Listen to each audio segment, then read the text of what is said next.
So I just got a clear picture as to why I would wake up with a whole bunch of anxiety heaped on me.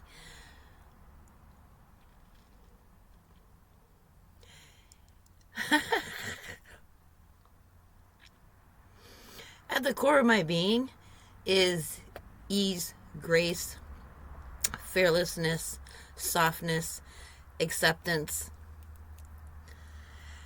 And, people will meet you and say, "Oh, have I met you before?" And I'll just say no. But we know that we will make arrangements in dream time to meet, how that meeting is going to take place, and what aspect of relationship we're going to have with one another. So as this person approaches, they bring all their anxiety and fear with them. So I could be experiencing, if somebody's just full of fear of anxiety and they're coming at me, they're going to be in my experience to receive some sort of gift of understanding or to convey just even $5 to me. I'm going to be transmuting their fear and their anxiety before they even get here. But because I never understood this before, I wake up with fear and anxiety and start projecting it at my surroundings, my immediate experience, and its circumstances. It's just such a profound, wow, I could have gotten this sooner, but I couldn't have got it sooner because, of course, being growing up in the atmosphere I did, I was to blame for everything bad somebody thought would happen. So there was no way I could have understood this about myself. I had understood before that those of us with the greatest desire, even if they weren't consciously aware of it, those with the greatest desire within for peace and understanding were always drawn to me. But I hadn't taken it as far as people approach my experience to become a part of it, to even just cross through it. Their anxiety goes ahead of them. And it's like in the Bible, Jesus says, "I will, pave the way for you." Jesus would be the one with the capacity to transmute your fear and your anxiety so that you can reach the desired circumstances and a state of being. That would be referred to as your highest state of being. And so I am that figure. I'm one of those who transmutes energies as part of a paving of the way for others to make it to their highest state of being. And, that always got me. I'll help these people. They'll go on to fabulous relationships. They'll go on to making lots of money and circumstances. And I'm just projecting anxiety and fear and, you know, dissatisfaction with my own. Like, well, why can't I do that for myself? Well, because yes, I've been busy doing it for everybody else. So now that I'm in touch with and working cooperatively with my subconscious, which I notice already in my nice, calm, peaceful, quiet environment, there are times where no matter how comfortable I am and I know what to expect, I'll be daydreaming, and if the furnace suddenly goes on or the temperature, the thermostat clicks, it'll jump me. I'll just be like, what's that? Because I'm off on my own. But I'm no longer off on my own ever. I've like the willow tree with its trunk and its deep roots being the subconscious. So my subconscious is more aware of the surroundings.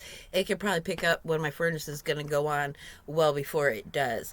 And so it just creates that space for that to occur so that there's the expectation of it and the ease and comfort with it. It's not unexpected. And so things may come into my experience that, speaking of the devil, things may come into my experience intellectually, but my subconscious has already got it handled, processed already.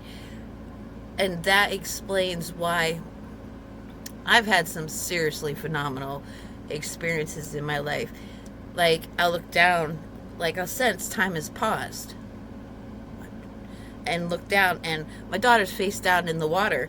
I just pick her up, put her on her feet, and everything resumes in normal time. There was a time where, of course, I'm like that willow tree in the wind, by a little stream in southern Florida, kind of a jungle, rainforesty environment, all by myself with my kids. And, there's big snakes, and I'm not scared of them. There's an alligator in the canal, and it doesn't bother me or scare me. And I'm looking over the fence, and I see two eyes, and there's been a cat that would be coming to visit. And so I thought it was the cat. So I just leaned over, and I'm like, oh, hey, kitty, kitty. And it comes up, and it's this huge, ferocious dog that belonged to people who were camped out nearby, that was known for attacking people. And that thing came right up at my face and then blinked out of my existence. So I know that my subconscious has the capacity to provide for me to this extent. It is what they call the I am, or the God aspect within each and every one of us. I'm just smiling brilliantly because there's just such a comprehension of what that means in my experience. It's just fabulous. But now that there's a cooperative relationship between the two that nobody on the outside can interfere with by blaming me for anything that is on them, we can start separating what we create from what is imposed on us and we've accepted from outside forces. So we get to create an exclusive experience of, if we've manifested something like an island out in the ocean, it's because we have manifested it, not because somebody else has owned it for a million years and it's been sold to us. And that might be the illusion that goes on the paperwork so people can eventually find us, but no, it's truly going to be our manifestation, not something other people have imposed on us. And it's just fabulous to come to a complete comprehension of what it means to be your own creator. It's phenomenal, man. Totally. If you're up to it, you gotta get you some. Your own, though. Not mine. You got your own. I've left plenty of tracks and trails and posts and videos and all of that. You can find your own. I promise you.